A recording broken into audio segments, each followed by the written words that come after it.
Hailing from Denmark, the Viking music veterans of Krauka are back with their 7th full-length album in their long and storied career, starting all the way back in 2001 with their debut album, Viking. It seems these old-timers still have a thing or two to teach us about having a good time. Hey everyone, and welcome back to the Nordic Sound channel, the #1 place on YouTube for learning about Nordic music.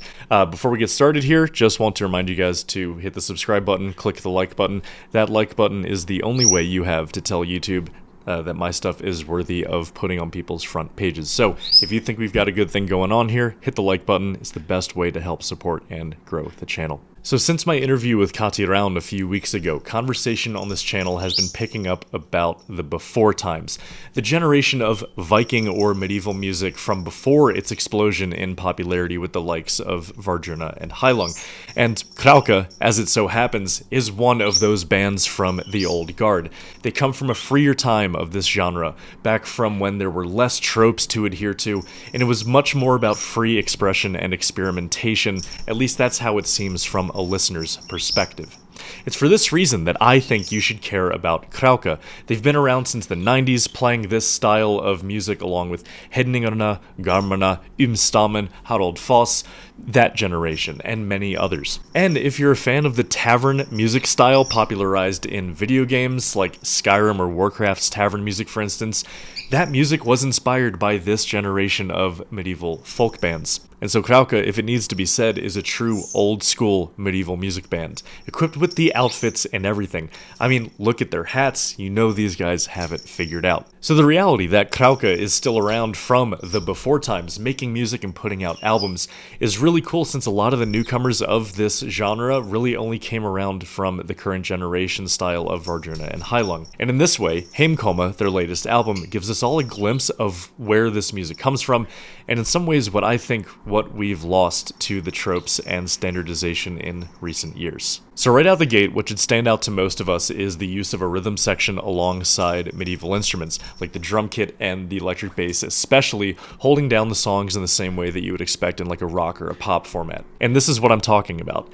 It's not just, to quote Viavaki from that interview, a bunch of dudes grunting around a drum. It's fun, it's eclectic, and it adds some much needed energy to have a rhythm section. But of course, there's still plenty of medieval instruments like the flute, the talharpa, and the lyre, and the jaw harp here too, and plenty of chanting and guttural vocals. So that right there is a remnant of the before times, taking these old instruments and mixing them with like a rock rhythm section format, back when this was very much an offshoot of folk rock. And it's kind of hard not to miss it. And that's what's so special to me about the fact that Krauka is still making music with the latest album, Heimkoma. This album just shows how much potential and value there still is in this old way of doing things. And the eclecticism and just the fun that I think we're all missing as the tropes of dark folk and medieval folk become a little bit more standardized as time goes on. So right out the gate, this album starts with the opening track, Brjóstbyrta, and it's just such a great move to open the album with this track, because it starts the album with what people expect.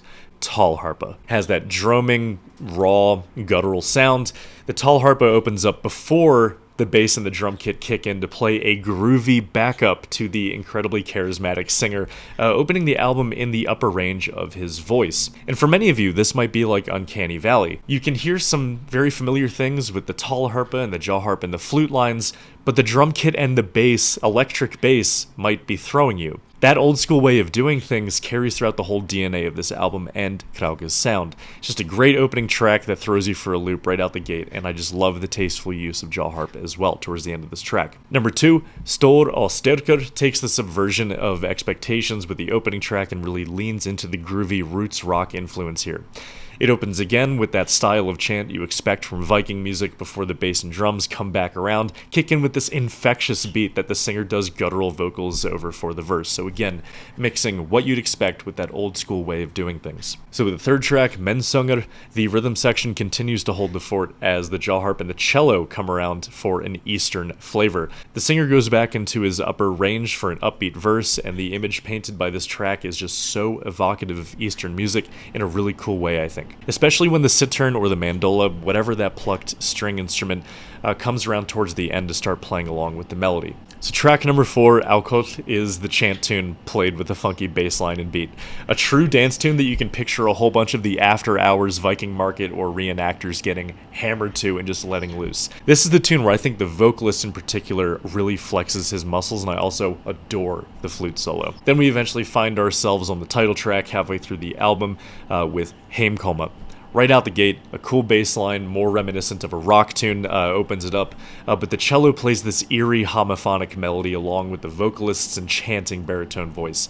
Again, just to spotlight the vocalist, I adore his voice and he brings so much to Krauka's sound. So, moving right along to track number 6, Gunger, brings that Eastern Rus sound back again that we heard earlier, and about 3/4 of the way through the track, it just tears into this really groovy, fun rock tune that just had me bobbing my head and just having a really good time. This is definitely a track to check out if you just want a sort of a taster for the album. Then number 7, Blaskel, a Tool-esque, this is for you, Ruben, a Tool-esque bass line opens the track with a driving drum beat overlaid with strings playing open chords before it breaks into an eerie bossa nova-influenced track as the singer regales us of an epic story. The chorus is so good in this song, with the vocal harmonies just painting this evocative image of a medieval acid trip. I wasn't kidding when I said that there is just so much eclecticism in this album, and this used to be what you'd expect from medieval albums, right?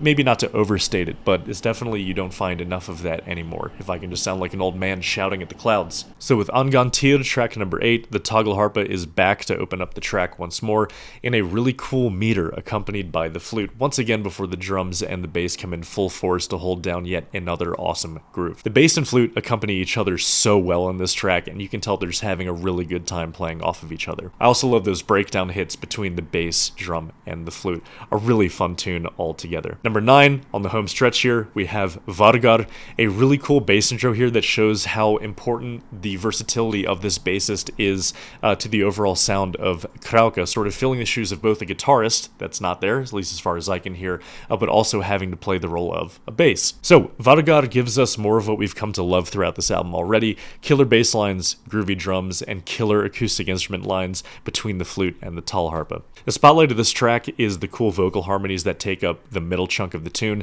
and again, the singer just brings so much fun energy to this band and to this album. Finally, we close it off with track number 10, Fimur Faitir, the only track to open with a lyre on this whole album, and the flute plays a really cool Lydian, I think, line over top with the bass also accompanying high up on its register for I think the first time in the album. With the singer again taking on for the first time this nasally timbre in his upper register, which just creates a really fun atmosphere. A great swan song track to just an overall fun as hell album. So in summary, Heimkoma is just 40 minutes of straight awesome songwriting with a medieval flair and good vibes. It's Viking music but with a groove. It's Viking music, but it's fun. It's Viking music that you can dance to Woodstock style, right? This is the stuff I think that we're missing in the current generation of medieval Viking music. It doesn't all have to be lamenting, reflecting, mourning, dudes grunting around a frame drum, right? The bass and the drum kit hold down the album, especially the way the bassist isn't afraid to just do rock fills, or the way the drummer knows how much to hold back when playing this acoustic style of music so as to not overpower it. The vocalist and the other instruments bring so much to the table too, especially with that beautiful baritone voice from the singer. The songs are fun, the orchestration is phenomenal, and this album does everything it needs to do in bringing back that old school, let loose, eclectic way of doing things in this music scene. So it will take more voices to join in the chorus, but I really hope that Heimkoma is a sign of a potential of things to come in opening up this scene to the old way of doing things. I'm not saying go back entirely, right, because I don't need to argue my case for how much I love Wardruna and Heilung, but a good mixture of that old fun energy I think is really needed. And it's why it's so important to have the old timers like those in Krauka stick around to show us youngsters a thing or two. The vibes in this album are unreal, and I highly recommend Heimkoma to anyone who A, wants to hear what it was like in the before times, or B, what this music can do when you just let loose and have fun with it. And so guys, that is my review of Krauka's Heimkoma. Thank you so much for watching. If you're enjoying the content, please be sure to like and subscribe. It's the best way to help grow and support the channel. I hope you find the time to not only listen to Heimkoma, but also Krauka's whole backlog and discography, because it is just a really good time and a I think it's a fun experience if you love Wardruna or Heilung to sort of listen to where this music came from. And speaking of Heilung, I am seeing them at Red Rocks tonight. If you're going to be around, do not hesitate to say hello. I'm still recovering from the sleep deprivation of last night, seeing Amon Amarth invade Heilung. Back-to-back Nordic invasion of Red Rocks. It's just a really cool time to live in this area. So, thank you guys for watching. Take care.